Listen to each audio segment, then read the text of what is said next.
All right, we are good. We got those we get alerts. You guys can't see them. We can't see them. It's a little annoying, but we got to get rid of them.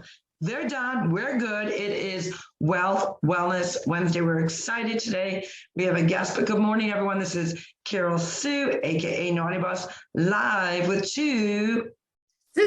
Hey, good morning, everyone. It's Janice, aka Wellness Diva 5.0 in my new office. Yay! I already shared that with the audience, but it's flipping amazing. Very quiet.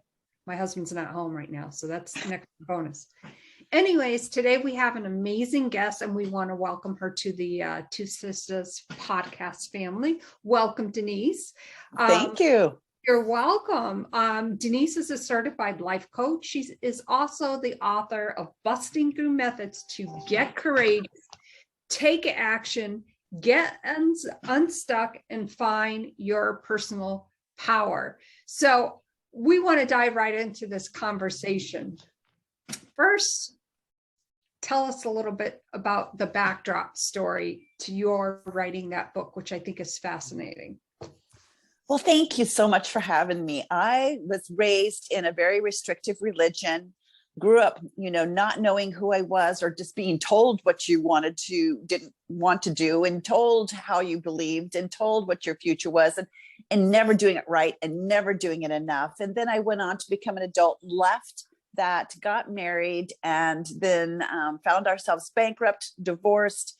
And I was a welfare mom with 4 children, not knowing where I was going to live the next night with the 4 kids. And I got myself out of that.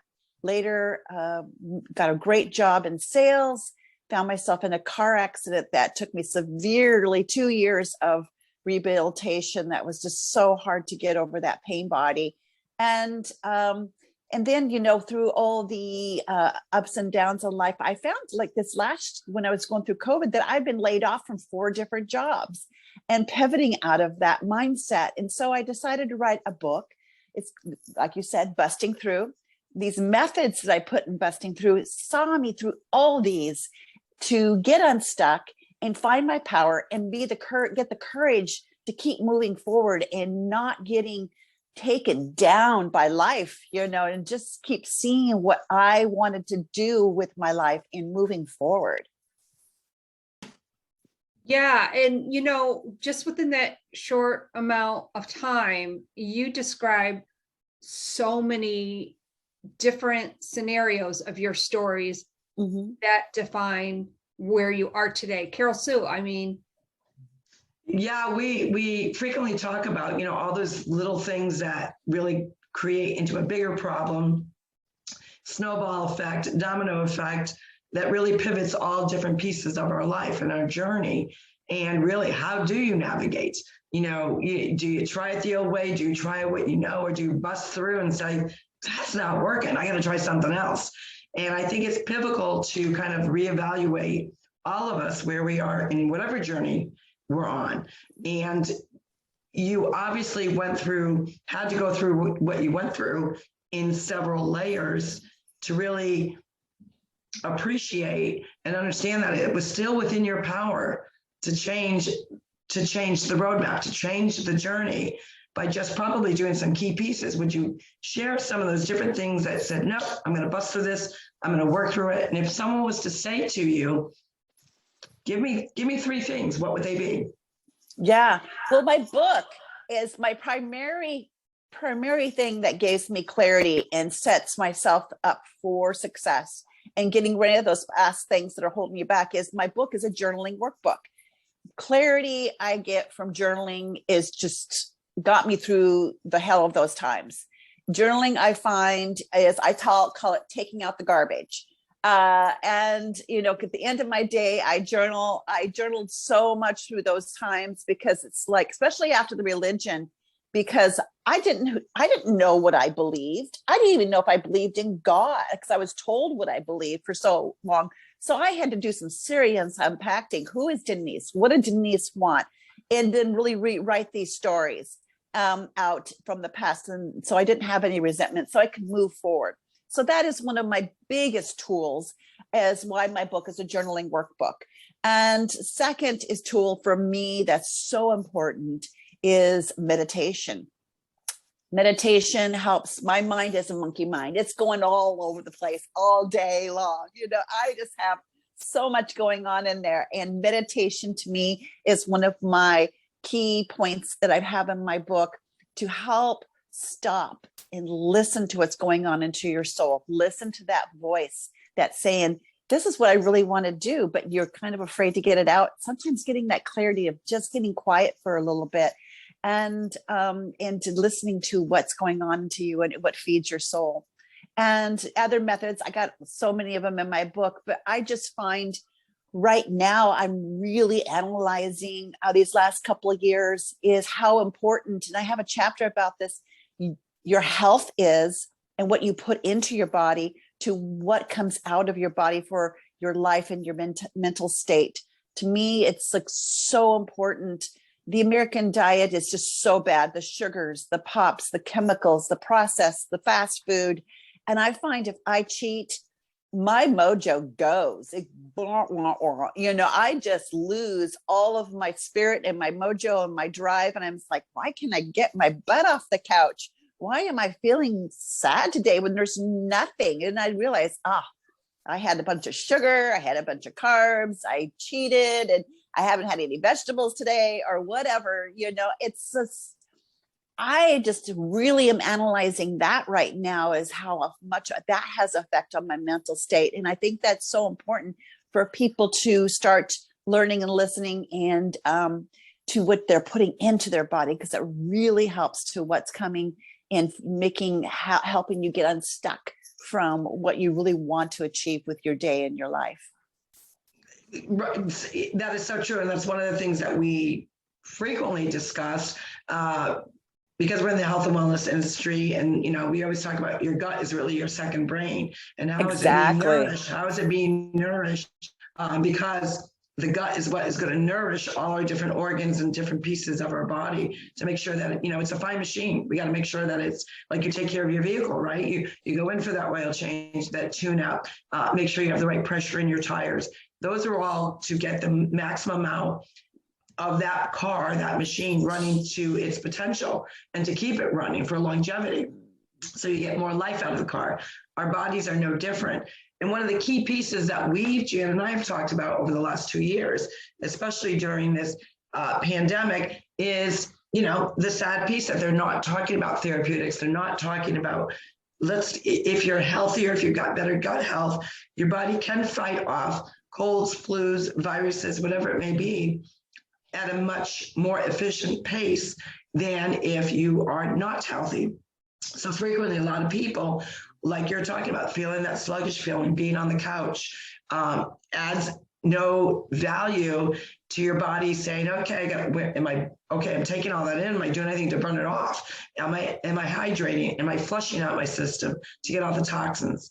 So I think it's paramount that, we as a country and, not even just as a country, it's just humanity, has got to understand the value of gut health and what it does do to your mindset and your overall longevity. Don't you think, Jan?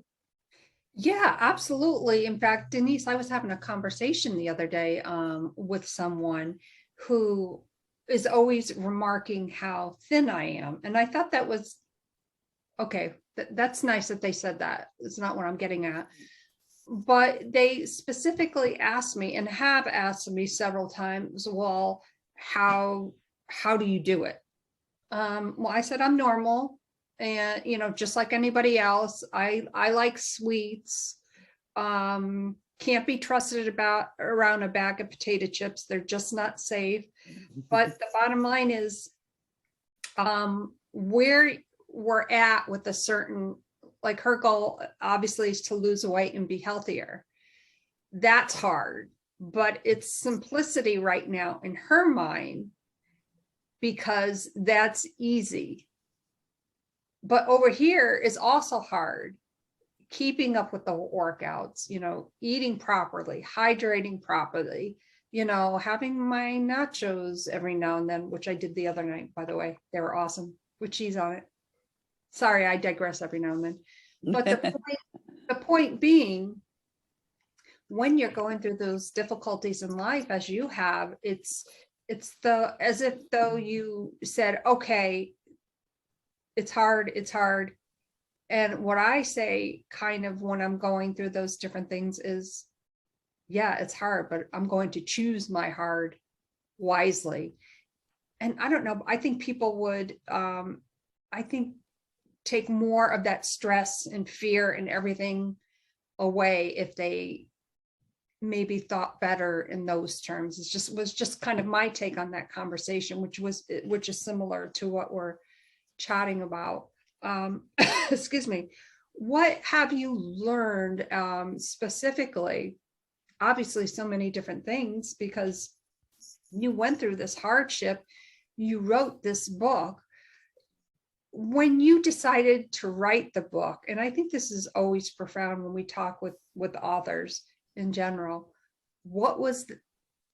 there were so many little things, but what was that thing that you're like, oh, this is what I have to do. Boom, I'm meant to do this. Yeah, great question, because back in 2018, I just got this inspiration. It's like, I need to write all this stuff down, that I do, because I do realize at that point in 2008 that things came along in my life, and I really just had these tools that I put together, these methods, as I call in my book, that I just go to get me through these things that come in our life. We're all going to have shit happen in our life. We're not perfect. I'm not perfect. Things happen, but these methods don't take me down. So I realized that the methods make it so I don't get taken down. And I realized that. So in 2018, I just data dumped. I wrote out all the chapters. I just made an outline, everything that I wanted to put down. And I'm like, okay, I put it down. About a year later, I was down in Santa Barbara wine tasting with my daughter and with her cousin. And she's like, Denise, you should write a book. And I'm like, because you've been through so much. And I'm like, okay, I'm going to say this out loud. That means I have to follow through with it. I go, well, I actually kind of have. And at that moment, I knew, because I have a promise to myself, when I say something I'm going to do, I do it. I follow through. And, I told her that, I actually kind of have. And she encouraged me, and my daughter did. And so I'm like, okay, now I got to set in motion to write a book on this. And so when COVID hit, we're all home alone. And I go, okay, I'm going to get out those notes and I'm going to write this book. And I got it all written out. But then I was like, oh my God, I can't publish this. This is really personal. And I talk about being on welfare, which at the time when I was on welfare, I had such shame around. And so I was like, well, I'm not ashamed anymore about being on welfare. Maybe I can help somebody that has experienced that same thing and going through those same emotions around being on welfare. And then I was like, well, I'm talking and calling out the religion. I can't do that. I can't do that, because that's what we're told you can't do. And the religion is like, oh my God, the religion is still having mind games on me. It's like, do I care what they think? No. Do I care what my family thinks? It's still there. No. Okay, moving forward. So my main motivation was always, and still is, it's like that one person that is going through life and is feeling those stories are just beating them up from the past. They feel like they just can't move forward. They don't know what to do with their life. If they read my book and it helps them get just one aspect of their life on track, I am just feeling so like, okay, I did my job of getting this out on paper. That is so true. And thank you so much for sharing that, because I think it's really important for people to realize that, yeah, we've all been through some pretty kind of crappy things. And it makes me think of this book I'm reading, and I've shared this before, If by Mark Batterson. And the tagline underneath it is trading your if only regrets for God's what if possibilities. So for instance, obviously, if you hadn't been through that horrific storm, maybe it was a tornado that just dumped you into a place where obviously you were able to work through and bust through those barriers. And that says a lot right there. So my next question, out of curiosity, is that when you realized you wanted to be a life coach? Well, I decided when I wrote the book that I really wanted to support my audience, my readers, and I really wanted to have the tools to do that. So I got certified as a life coach. And that is my main goal with being a life coach, is to support my readers and being able to help them with the tools to get through whatever they have that they're going through in life, to help them find what their passion and their purpose. And I do this also because anybody that buys my book, I have a closed Facebook group that's a private group, closed off from anybody to be able to access, except for getting a private invitation to join. And I want to continue to support my readers with more affirmations, with more questions that get everybody thinking, more journaling prompts, and just to be there for if somebody needs to reach out for assistance. And I wanted to have a collaborative community of like-minded people to help in this world. This world, we need to know that there's others out there that care and support and want to be there for you. Yeah, that's awesome. Yeah, I mean, it is awesome because a lot of times you're going to also get different perspectives from your readers, from maybe something that you didn't think of, and who knows, that might inspire you to write another book. You never know. Busting the doors, or how about busting the double doors? You never know. Yeah. Well, yeah, I already have in mind what my next book is. I'm going to keep promoting this one for a year, and then I'm going to start writing my next one. And I'm really excited about that one coming together. So let me ask, why not start writing it now? Well, I made a commitment to myself to keep promoting this one, and I do kind of keep dumping ideas for the next one. That's kind of my process. But I made a commitment to be 100% promoting this book right now and getting Busting Through out. It hasn't even been a year yet, since it's only been like 6 months since it's been out. So I really want to make a commitment to be focused on this. That's awesome. Now, when your book came out and when you started your Facebook group, what do you think is one thing that you learned from your readers? Oh, great question. My readers are so diverse. And at first, when I was writing my book, it's like, okay, this is for women. But I'm realizing that so much of my audience and my readers have been men, and that are really very forthcoming with their vulnerabilities, what they're going through, what they're needing, and what they're getting out of the book. And that has been really fun. And I think it's really opened my eyes to how, us women, seemed like sometimes we're a little bit more vocal about what the past and our stories and what's going behind on and feeling stuck and going on with our lives. But the guys really need some tools out there too. And I was really, really surprised how many were just like, I loved your book. I enjoyed this part. I finished this part. I'm doing the journaling. And I was like, well, good for you. It's like they weren't like, oh, you're a woman, so this isn't for me. So that was really my surprise. That was really awesome. Wow, that's pretty neat. Carol Sue, I know we always talk about journaling. And I've got one of my journals right here. I love props, by the way. They're just like so neat. Okay, I'm digressing again. Sorry. I might have to pop into something about something, but a nothing about nothing. But today, I think it's really important too, in this day and age, that when you are journaling, maybe that's something more that we should talk about, because when, sometimes when we talk to people or people, comment on our podcast, they're like, oh, you're always talking about journaling, but it seems like such a chore. So what are your tips? And Carol, so maybe you can share before we have Denise respond. What are some of your tips that you would like to share about journaling? Well, the myth about journaling is a lot of people think it's this long story, which inevitably that really it is what it is. However, if you take it and break it down into small segments, and I love journaling with different quotes.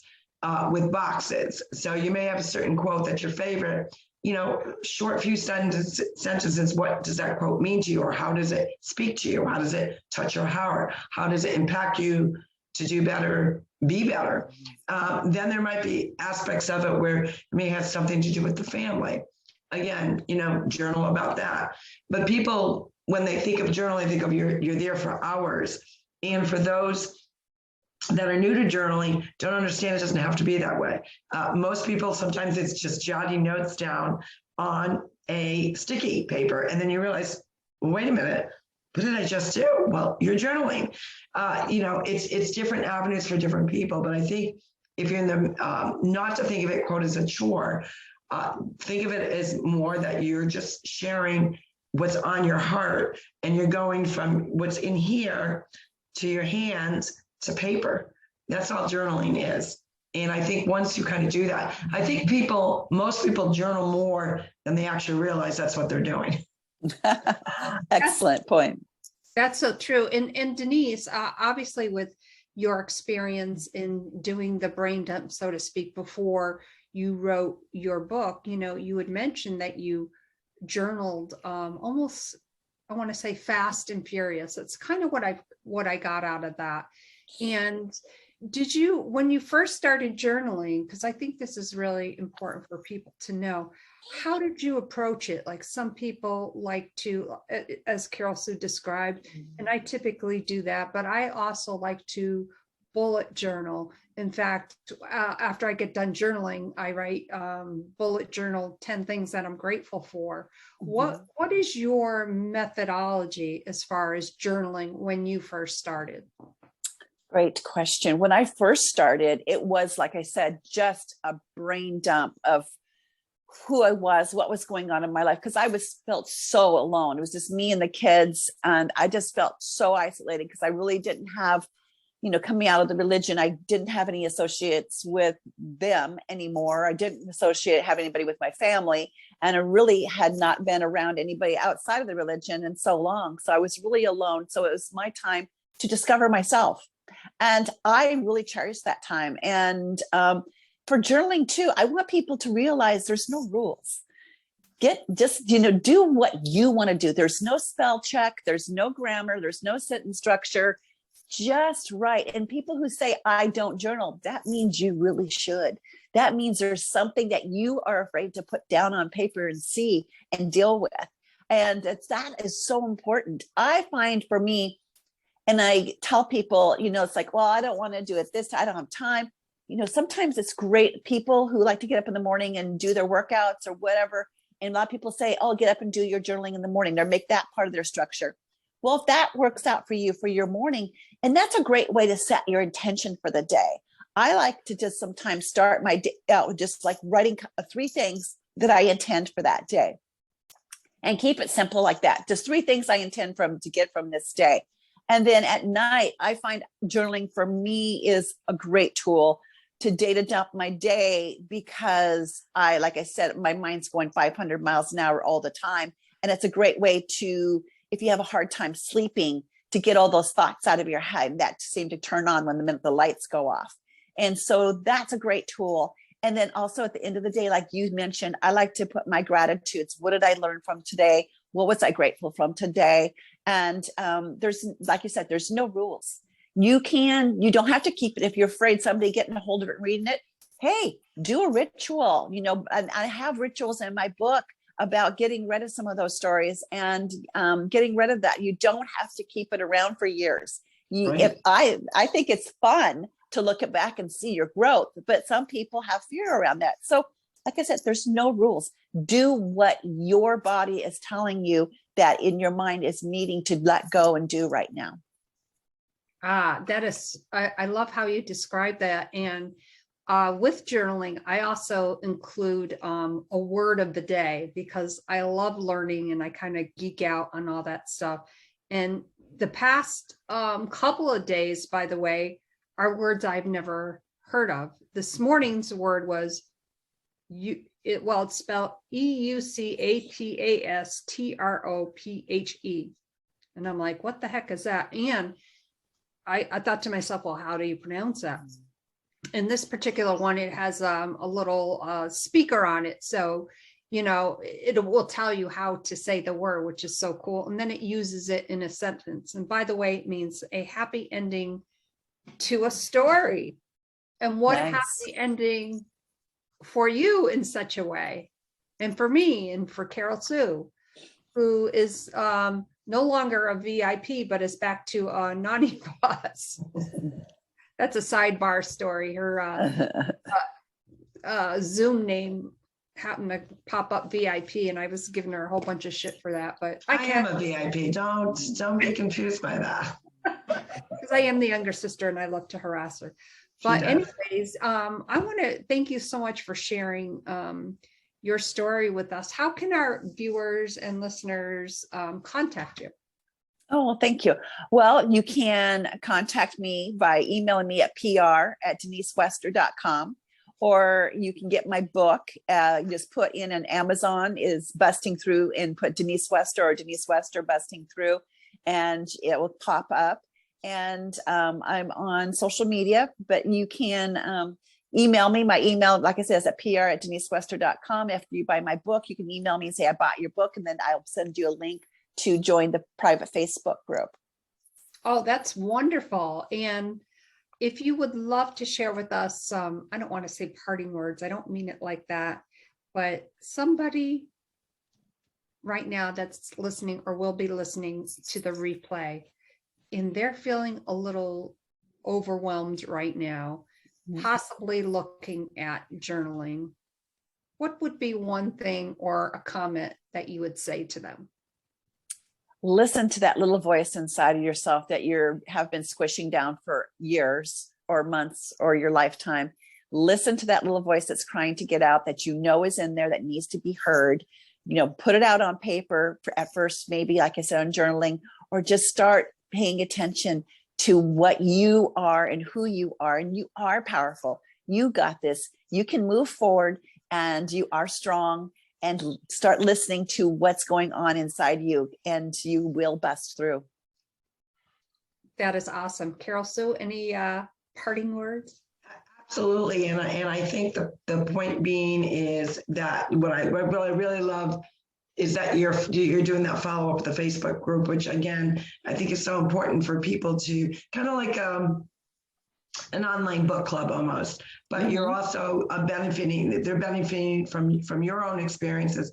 But I think the receiving gift is that you're benefiting from your people that have purchased your book and hearing their journeys and their stories, which is also keeps that creative juice going to inspire either yourself or other people within that group. So I think that's amazing. We so appreciate you sharing your thoughts and ideas. And I love the fact of, just go out and doing it. And when you were talking about those that are like afraid to write it down, I always, I've done a ritual of a way to get rid of something that in your heart, you need to write it down, but you need to also ceremonially get rid of it.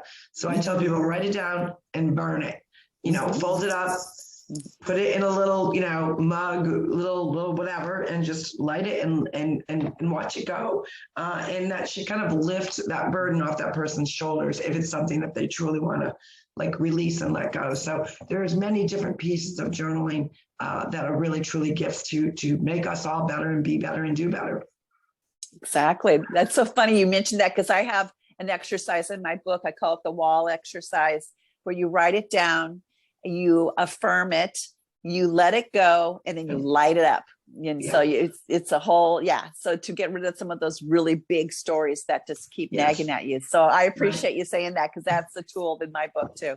Awesome. That's great. And for me, I have done that, but more than once, there was a bag of chips next to it. And that's a story for another time. But anyways, thank you so much for being here today. Welcome again to the Two Sistas podcast family. My name is Janice, aka Wellness Diva 5.0, and I am with two sisters who's going to just give us a little, Wealth Wellness Wednesday. She explains it the best. So I'm with two Sisters, and this is Carol Sue, aka Naughty Boss Live, and I'm going to give you three important things to do today.